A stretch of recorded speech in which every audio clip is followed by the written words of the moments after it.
So, ito yung half human torso natin. Yung kalahati, the other half, I've shown you the last time. Yung ulo lang. No? But then, it's the same naman here. You can see the oropharynx here, laryngo, and nasopharynx, plus yung oral cavity. Kaya nga, combined sila. So, when we dissect it, so andito yung lungs. Ayun ang wala doon, no? This is supposedly the diaphragm. Ito yung diaphragm. So, tinanggal na rito yung heart. Kasama doon. So, ito yung diaphragm. And this one is, of course, pa ganyan dapat, no? Trachea, the right primary bronchi, the left primary bronchi, of course, is the carina. And this one is the esophagus. Ito yung abdominal, thoracic aorta. It's the same with this one. Meron tayong mas magagandang models. Kaya na natin sa isang room and Elmer is not here. No, larger, life-size model. So it's the same, trachea, right primary bronchi, left primary bronchi. This one is the esophagus, thoracic aorta. So we go to the stomach. Siguro naman sa finals, could easily differentiate a stomach from a liver. It's different. Identify ko. And from kidney. So the only people who fail in anatomy is when they cannot differentiate a kidney from a liver. Identify the organ, kidney. Kasi wala sila. Yun ang problem pag absent parate. Na? So this is the stomach. This is the fundus. Ito yung top portion niya. Fundus. Ito yung body, the whole of it. And this represents the cardioesophageal sphincter or cardiac sphincter in some books. Tapos this one is the pylorus or pyloric sphincter. So this one is attached to the, ay, ba't nawala yung kanyang maliit? To the duodenum. So duodenum is missing here, the smaller one, pero may malaki naman tayo. Ito, large duodenum. So supposedly, stomach, nakaganyan siya. Na, duodenum C-shape. Pinuksan lang just to show you the layers of the walls. So this is the duodenum. So the pancreas is located at the middle here. This one is the pancreas, accessory organ. So for this model, the organs seen it would be the duodenum, the pancreas. This is the spleen. And then of course you have the adrenal glands and the kidneys here at the back. So this is a portion of the gallbladder. So just familiarize yourselves with the parts. So this is the liver. The portion lang kasi ng liver. Parang ito. Inano lang siya, kinat lang. Na? So the liver, itong blue, represents the inferior vena cava. So this is the right lobe. Ito yung mga ligaments niya. Falciform ligament. Sa right lobe, the left lobe. Tapos,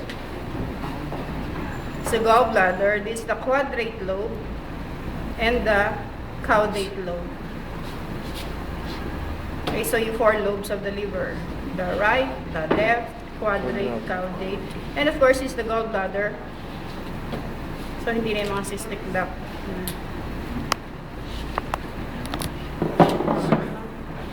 So the stomach. May mas maganda pa stomach doon, siguro next time naman ang ilalabas. The stomach, so tapos na tayo sa duodenum. So this portion is the jejunum, no? Jejunum, and this one is the ileum.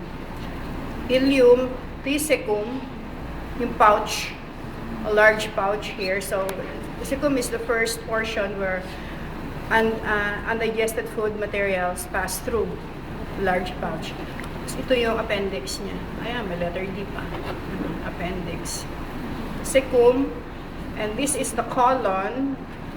So, parts of the colon would be ascending colon, transverse colon, descending colon, pababae. Sigmoid is the S-shaped. S-shaped colon. Then the rectum, walang anus dito. So, hindi kita. And then, you can see here, may portion dito. This parang small tape dito. At the center of the intestines, yung para siyang tinahe na structure, it's called the taenia coli. Taenia coli. And the houses here, yung parang chambers, no, yung mga bukol-bukol. These are called the haustra. Haustra. So, yun lang naman dyan. Now, I want to include the study of the urinary system here because, anyway, we'll be studying it really. Next meeting, our topic will be the urinary system. So, dito sa model, tanggalin muna natin para mapatayo. So, everyone can see here. So, ayan. I always include that in the exam. Ganyan lang lagi. Ang ganyan lang. So, the urinary system in dalawang kidneys. And of course, we have here the abdominal artery. And then we have the inferior vena cava. There's a renal artery here, is this portion only. And of course, sa finals kasi kasama yung blood vessels.